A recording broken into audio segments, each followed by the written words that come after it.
ವೈದ್ಯ ಲೋಕ ಮತ್ತು ಮಾಧ್ಯಮ ಲೋಕ ಜಗತ್ತಿಗೆ ಬಹಳ ಪ್ರಮುಖವಾದ ಅಂಗಗಳಾಗಿ ಕೆಲಸವನ್ನ ನಿರ್ವಹಣೆ ಮಾಡುತ್ತಿವೆ ಎಂದು ಸಾಹಿತಿ ಎಚ್.ಕೆ. ನರಸಿಂಹಮೂರ್ತಿ ಅಭಿಪ್ರಾಯವನ್ನ ಪಟ್ಟರು. ಗುಬ್ಬಿಪಟ್ಟಣದ ಚಾಲುಕ್ಯ ಆಸ್ಪತ್ರೆಯ ಆವರಣದಲ್ಲಿ ವೈದ್ಯರ ದಿನಾಚರಣೆ ಹಾಗೂ ಪತ್ರಿಕಾ ದಿನಾಚರಣಾ ಕಾರ್ಯಕ್ರಮವನ್ನ ಉದ್ಘಾಟಿಸಿ ಅವರು ಮಾತನಾಡಿದರು. ಇದೇ ಸಂದರ್ಭದಲ್ಲಿ ಹಿರಿಯ ಪತ್ರಕರ್ತರಾದ ಆನಂದ್ ದೀಕ್ಷಿತ್ ಅವರನ್ನ ಗೌರವಿಸಲಾಯಿತು. ಶ್ರೀ ಕ್ಷೇತ್ರ ಧರ್ಮಸ್ಥಳ ಗ್ರಾಮಾಭಿವೃದ್ಧಿ ಸಂಸ್ಥೆಯ ವತಿಯಿಂದ ಡಾಕ್ಟರ್ ನಾಗಭೂಷಣ್ ಅವರನ್ನ ಗೌರವಿಸಲಾಯಿತು. ಕಾರ್ಯಕ್ರಮದಲ್ಲಿ ಕರ್ನಾಟಕ ಕಾರ್ಯನಿರತ ಪತ್ರಕರ್ತರ ಸಂಘದ ಅಧ್ಯಕ್ಷ ಆಂಜನಪ್ಪ ಸೇರಿದಂತೆ ತಾಲೂಕಿನ ಪತ್ರಕರ್ತರು ಹಾಗೂ ಧರ್ಮಸ್ಥಳ ಸಂಸ್ಥೆಯ ಪದಾಧಿಕಾರಿಗಳು, ಆಸ್ಪತ್ರೆಯ ಸಿಬ್ಬಂದಿಗಳು ಇನ್ನಿತರರು ಕಾರ್ಯಕ್ರಮದಲ್ಲಿ ಭಾಗಿಯಾಗಿದ್ದರು.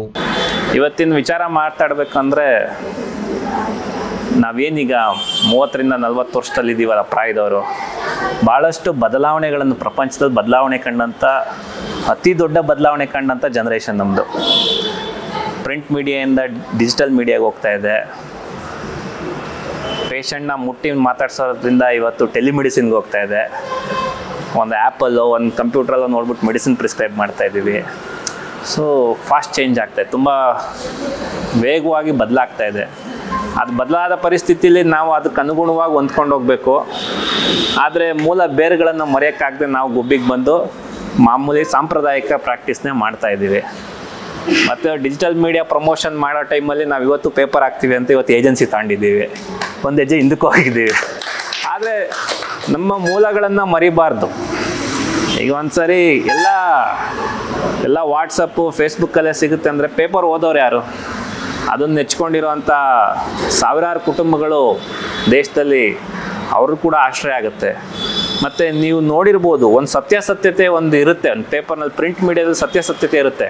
ನಾವು ಒಂದು ಲೈನ್ ಬರೆದ್ರು ಅದಕ್ಕೆ ನಾನು ಬದ್ಧನಾಗಿರ್ತೀನಿ, ಬಾಯಿಗೆ ಬಂದಿದ್ದು ಬರೆಯೋಕ್ಕಾಗಲ್ಲ.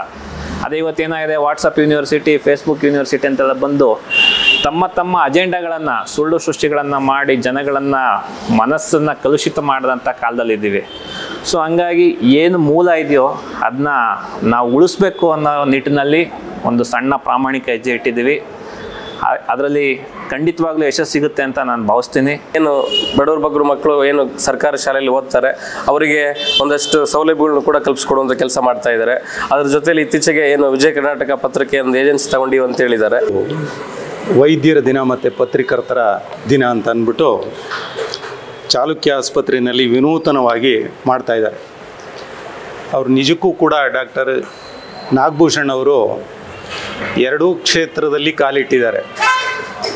ಅದರಲ್ಲಿ ಯಶಸ್ಸನ್ನು ಕೂಡ ಕಾಣ್ತಾ ಭೇಟಿ ಮಾಡಿದ್ದೇನೆ ನಮ್ಮ ನಾಗಭೂಷಣ್ ಸಾರ್ನೂ. ನಾನು 4-5 ಸತಿ ರೋಗಿಗಳ ವಿಚಾರದಲ್ಲಿ ಮತ್ತು ಇದೇ ಪತ್ರಕರ್ತರ ದಿನಾಚರಣೆಯಲ್ಲಿ ಒಂದು ಸಾಹಿತ್ಯ ಸಮ್ಮೇಳನದಲ್ಲೆಲ್ಲ ಅವರನ್ನು ಭೇಟಿ ಮಾಡಿದಾಗ ಒಂದು ಪ್ರಶ್ನೆ ಕೇಳ್ತೀನಿ, ಸರ್ ನಿಮ್ಮಿಂದ ಚಿಕಿತ್ಸೆ ತಗೊಂಡು ಹೋಗ್ತಾರಲ್ಲ, ಬಂದು ನಿಮಗೆ ಥ್ಯಾಂಕ್ಸ್ ತಿಳಿಸ್ತಾರ ಅಂತ. ಬಹುಶಃ ನಾವು ಏನೇ ಹಣ ಕೊಟ್ಟರು, ನಾವು ಏನೇ ಅವರಿಗೆ ನೀಡಿದ್ರೂ ಕೂಡ, ಆದರೆ ಒಂದು ಧನ್ಯವಾದ ಹೇಳ್ತೀವಲ್ಲ, ಅದು ಅತ್ಯುನ್ನತವಾಗಿರುತ್ತೆ. ಅದು ಇವತ್ತು ನಮಗೆ ಕೊರತೆಯಾಗಿದೆ. ವಿಡಹಂಕ್ ಅನ್ನುವಂತಹ ಒಂದು ಘೋಷಣೆಗೆ ಅನುಗುಣವಾಗಿ 1948ರಲ್ಲಿ ರಚಿತವಾದಂತಹ ಮಾನವ ಹಕ್ಕುಗಳ ಆಧಾರದ ಮೇಲೆ ಮೊಟ್ಟ ಮೊದಲಿಗೆ ಪತ್ರಕರ್ತರ ಸ್ವಾತಂತ್ರ್ಯ, ಪತ್ರಕರ್ತರ ಮಹತ್ವ, ಪತ್ರಕರ್ತರ ಜಾಗೃತಿ, ಪತ್ರಕರ್ತರ ಹಕ್ಕುಗಳು ಮತ್ತು ಅದರ ರಕ್ಷಣೆ, ಅವರ ಕರ್ತವ್ಯಗಳನ್ನು ಕುರಿತು ಅಧ್ಯಯನ ಮಾಡಿ ಒಂದು ವರದಿ ಆಧಾರದ ಮೇಲೆ ಒಂದು ಘೋಷಣೆ ಮಾಡ್ತು.